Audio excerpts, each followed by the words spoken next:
آپ دیکھ رہے ہیں ریڈ گلاب چینل کی نئی ویڈیو میں خوش آمدید۔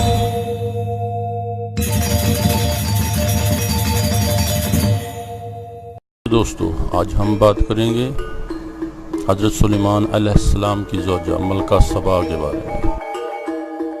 قرآن پاک کی سورۃ نمل میں حضرت سلیمان علیہ السلام اور ملکہ سبا کا ذکر موجود ہے، جو کہ نہایت دلچسپ اور سننے میں بھلا معلوم ہوتا ہے۔ حضرت سلیمان علیہ السلام بنی اسرائیل کے جلیل القدر بادشاہ اور نبی تھے۔ آپ کی حکومت انسانوں کے علاوہ جنوں، پرندوں اور جانوروں پر بھی تھی۔ ایک دن ہدہد کے ذریعے حضرت سلیمان علیہ السلام کو یمن کی ملکہ سبا کے متعلق اطلاع ملی، جو سورج کی پرستش کرتی تھی۔ شیطان نے اسے اور اس کی قوم کو گمراہ کر رکھا تھا۔ حضرت سلیمان علیہ السلام نے ملکہ سبا کو ہدہد ہی کے ذریعے ایک خط بھیجا۔ ہدہد نے یہ خط ملکہ سبا کی گود میں اس وقت گرایا جب وہ خلوت میں آرام کر رہی تھی۔ کسی کو یہ علم نہ ہو سکا کہ خط کون لایا اور کس نے کس وقت دیا۔ خط کی عبارت کچھ اس طرح تھی: یہ خط سلیمان کی جانب سے اور اللہ کے نام سے شروع ہے، جو مہربان ہے اور نہایت رحم والا ہے۔ تم کو ہم پر سرکشی اور بلندی کا اظہار نہیں کرنا چاہیے، اور تم میرے پاس خدا کی فرما بردار بن کر آؤ۔ ملکہ سبا نے یہ خط پڑھ کر اپنی روایت کے مطابق اپنے درباری امرا سے مشورہ کیا۔ امرا نے کہا کہ ہم زبردست جنگی قوت اور طاقت کے مالک ہیں، ہمیں سلیمان علیہ السلام سے مرغوب ہونے کی کوئی ضرورت نہیں۔ بہرحال فیصلہ کرنے کا اختیار انہوں نے ملکہ کو ہی سونپا کہ ملکہ جو بھی فیصلہ کرے ہم اس پر راضی ہوں گے۔ ملکہ اپنی قوت و طاقت سے بخوبی واقف تھی۔ حضرت سلیمان علیہ السلام نے خط جس طرح اس تک پہنچایا تھا، اس نے ملکہ کو سوچنے پر مجبور کر دیا، اور اس نے فوری اور عجلت میں کوئی فیصلہ نہ کرنے کا ارادہ کرتے ہوئے حضرت سلیمان علیہ السلام کو چند قاصدین کے ساتھ کچھ تحائف دیے اور بھجوایا۔ قاصدین کو بھجوانے کا ایک مقصد یہ بھی تھا کہ حضرت سلیمان علیہ السلام کی قوت و حشمت اور جاہ و جلال کا اندازہ ہو سکے۔ جب قاصدین حضرت سلیمان علیہ السلام تک پہنچے تو انہوں نے فرمایا، تم میری ہدایت کو بالکل غلط سمجھے ہو۔ میرے حکم کی تعمیل کی جائے اور ان تحائف کو واپس لے جاؤ۔ تم ان تحائف سے مجھے بہلا پھسلا نہیں سکتے۔ اگر میرے پیغام کی تعمیل نہ کی گئی تو میں عظیم الشان لشکر کے ساتھ سبا کے ملک پہنچوں گا۔ تم مدافعت نہ کر پاؤ گے اور تم کو شہر بدر کر دیا جائے گا۔ قاصد نے واپس جا کر تمام واقعات سنائے کہ اس طرح حضرت سلیمان علیہ السلام کے دربار میں جن اور حیوانات بھی ان کا حکم مانتے ہیں۔ ملکہ سبا ضدی اور ہٹ دھرم نہ تھی۔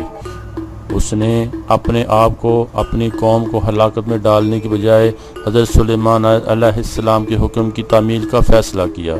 حضرت سلیمان کو بذریعہ وحی علم ہو گیا کہ سبا ان کی خدمت میں حاضر ہو رہی ہے۔ انہوں نے اپنے دربار میں موجود افراد سے پوچھا کہ کون شخص ملکہ سبا کا تخت اس تک پہنچنے سے پہلے یہاں تک لا سکتا ہے۔ ایک دیو نے عرض کیا کہ میں اس دربار کے برخاست ہونے سے پہلے تخت لانے کی طاقت رکھتا ہوں، اور اس تخت کے بیش و قیمت سامان میں کوئی خیانت نہ کروں گا۔ اس دیو کا دعویٰ سن کر حضرت سلیمان علیہ السلام کے ایک وزیر نے کہا کہ میں پلک جھپکتے میں اس تخت کو یہاں حاضر کر سکتا ہوں۔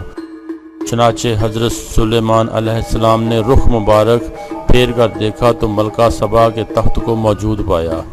آپ نے فرمایا، یہ میرے پروردگار کا فضل و کرم ہے کہ وہ مجھ کو آزماتا ہے۔ میں اس کا شکر گزار بنتا رہوں، نہ کہ نافرمان۔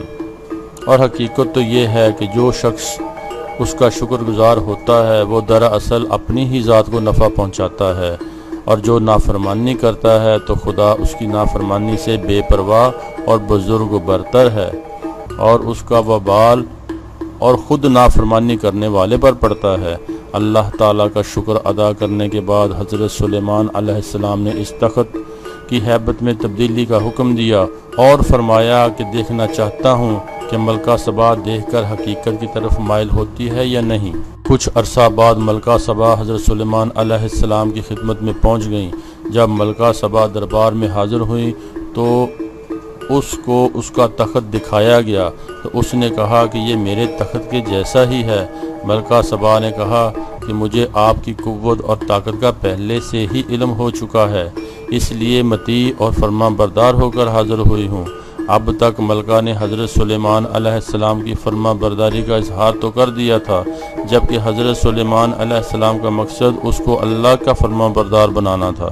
چنانچہ انہوں نے جنوں کی مدد سے ایک شاندار شیش محل تعمیر کرایا جو کہ اپنی چمک دمک اور آرائش و سجاوٹ میں بے نظیر تھا۔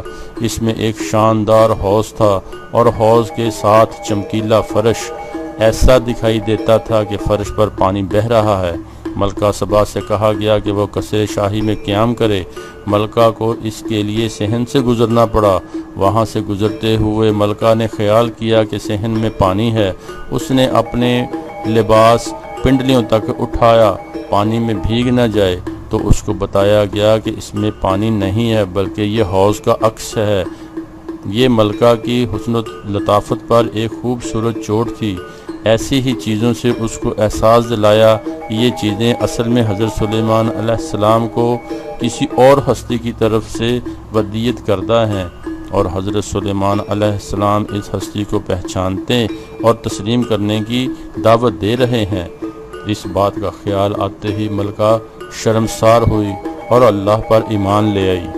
اسلام قبول کر لینے کے بعد حضرت سلیمان علیہ السلام نے اس سے نکاح کر لیا اور بعد میں اس کو اس کے ملک جانے اور حکومت کرنے کی اجازت عطا کی، اور بعد ازاں اس سے وقتاً فوقتاً ملاقات فرماتے رہے۔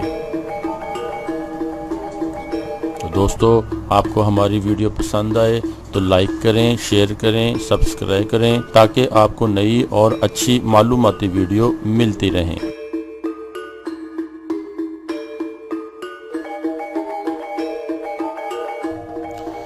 دوستو، آپ کو ہماری ویڈیو پسند آئے تو سبسکرائب کریں، لائک کریں، شیئر کریں تاکہ آپ کو نئی اور اچھی معلوماتی ویڈیو ملتی رہیں۔ شکریہ۔